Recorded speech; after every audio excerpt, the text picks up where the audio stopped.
Hey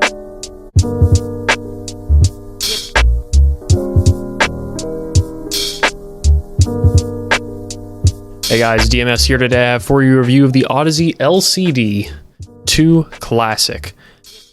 Now the LCD-2C is, as stated, the LCD-2 Classic. This is supposed to be an implementation similar to Audeze's pre-phaser LCD-2 design. These are around $800 and they are open back planars. Now, there's been a lot of talk of these. There's some good and some bad about them, and I'd like to try and cover both as best as I possibly can. So let's start off with the build like normal. So build-wise, these are some of the most solid LCDs I've felt. They're not made of wood, so you don't have to worry about them cracking, and they're a little bit lighter than the classic LCD 2.2s that I reviewed before. A few other changes in build that are definitely worth noting is Audeze is now using the suspension strap headbands. Downside about that, they seem to stretch out. I actually had to move these down one hole because my head was still touching the metal headband, and before that made them extremely uncomfortable. Now this did drastically improve comfort once I moved the headband down, but I really wish we didn't have to do that. I wish these wouldn't stretch out so easily. Another thing is the pads. These memory foam pads actually wear in pretty easily. As it is, they're okay until I wear them for about an hour, and then my ears start touching the driver and it gets really annoying. Now, I will say these are by far the single most comfortable Audezes that I've ever tried. I mean, they're more comfortable than the L8s, they're more comfortable than any of the other LCDs I've tried. Audeze did a pretty great job on comfort with these, with the exception of the strap that stretches out too easy and the pads that, well, once worn in, my ears can still touch the driver. I feel like my ears should never touch the driver. That's a massive pain, especially for something in this price range. That's a little bit disappointing. But with those things aside, I feel like these are an exceptionally well-built, solid headphone, and I wouldn't worry about damaging them if you drop them once or twice. But just try not to. So these are definitely more mid-focused. The highs roll off like a lot of LCDs, and they're definitely still there. You're not going to be getting much air out of these, so if you care about treble over 10K, you should probably look somewhere else. But let's just go up through the frequency response. Let's start on the low end. So as far as sub performance is concerned, these are relatively flat, though the bass does seem to roll off just a little bit in the lows. But mid bass and bass through the low mids seems to be relatively decent. I don't see any problems there. And it slowly climbs from the bottom of our frequency response chart. It slowly climbs all the way up until it hits its peak at its highest point at 1K. So these do have a little bit of an emphasis there. That's their strongest point across their overall frequency response curve is at 1K. Then they start to roll off as we get kind of into the upper mid-range. They start to roll off more and more and more and hit a low divot and then start to kind of roll through a little roller coaster throughout the highs. This is kind of a pain because while this curve does lead to a relatively natural sound, we don't get hardly any air because it drops off after 10K. And some instruments like piano and some parts of vocals can be a little bit harsh at that 1K peak, so I wish they didn't peak quite as much at 1K. I wish they were just maybe 3 decibels less loud. That would be really nice. And because these do start to roll off past 1K, they do sound a little bit dark in the highs. And like I said, the highs are definitely still there. They're still present. You can still hear them, but it's a clear recession. So these have a darker, warmer overall sound. They're very laid back. But this is a sound they execute very, very well. If you like the HT650s and don't mind losing a little bit more highs, you'll probably really like the LCD-2C. With the regard that Soundstage is drastically different. These are not intimate at all by any means. Vocal intimacy is almost thrown out the window. But with that, they gain the benefit of having massive soundstage. These are very big, very roomy, and very, very laid back.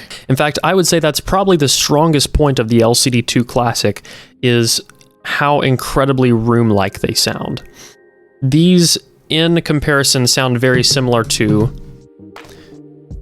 this right here, my Magnepan speakers.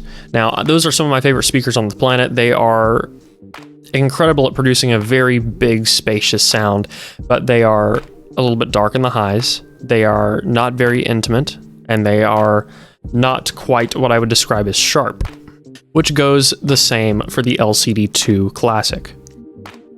They're definitely not sharp, but they do retain, I'm not going to say exceptional detail in the highs, but they do retain detail in the highs.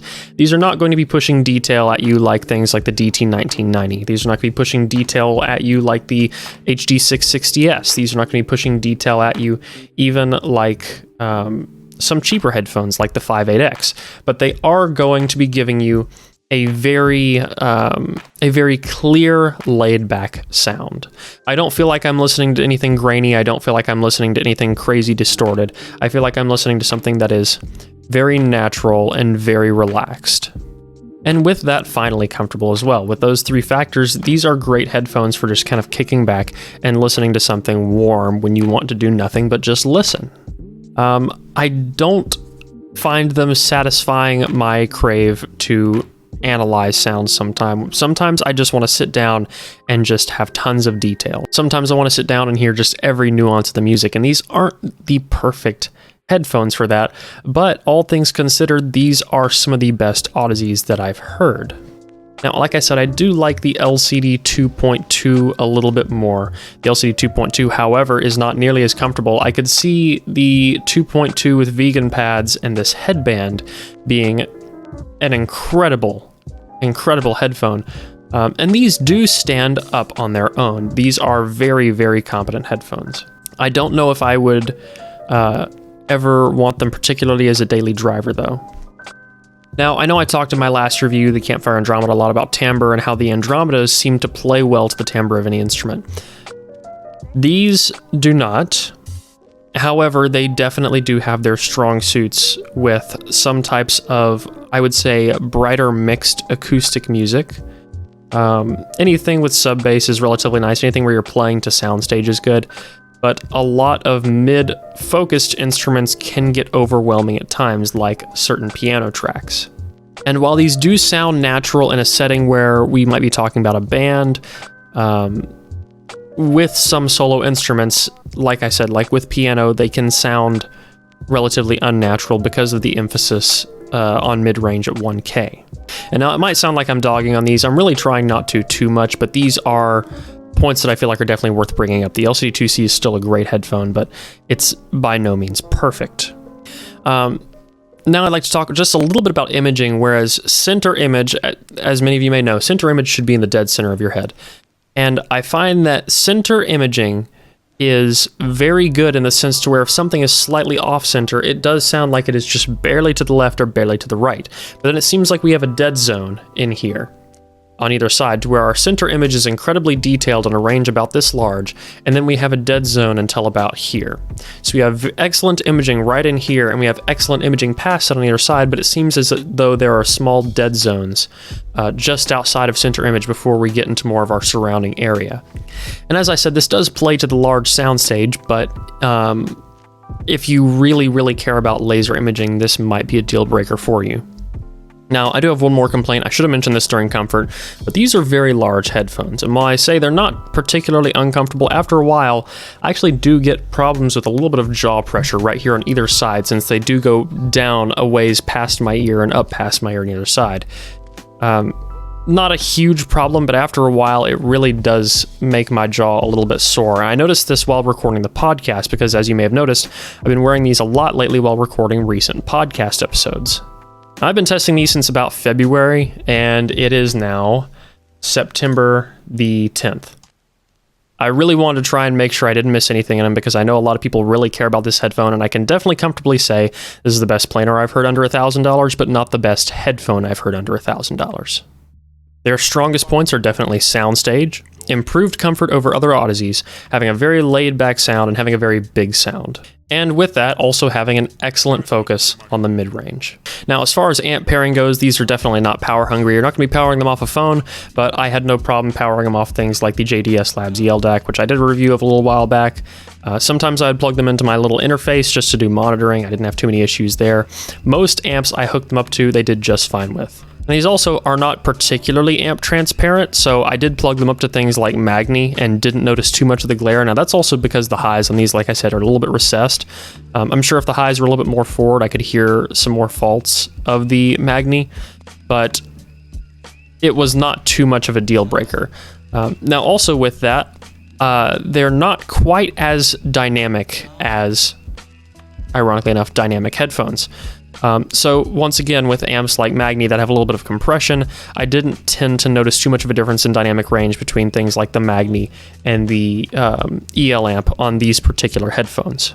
Another thing though is if you have a chair with a more wide back than this and you're leaning back, it actually, like the old hi-fi seems to change the sound a little bit when objects are in close proximity. So just leaning back up against a chair like this, having this pillow here, I can actually hear my music changing just a little bit, as if it's being closed off. So another little thing to note there. But for the most part, that's all I have for the LCD-2C or LCD-2 Classic. So guys, I hope you really liked this video. If you did, please leave a like down below and a comment letting me know what you want to see in the future. The next review after this one should be the 10 Audio T2, which will be live on Patreon at the time that I make this video public. And speaking of that video, make sure you stick around and subscribe for more like this one in the future. Until next one, guys. Peace.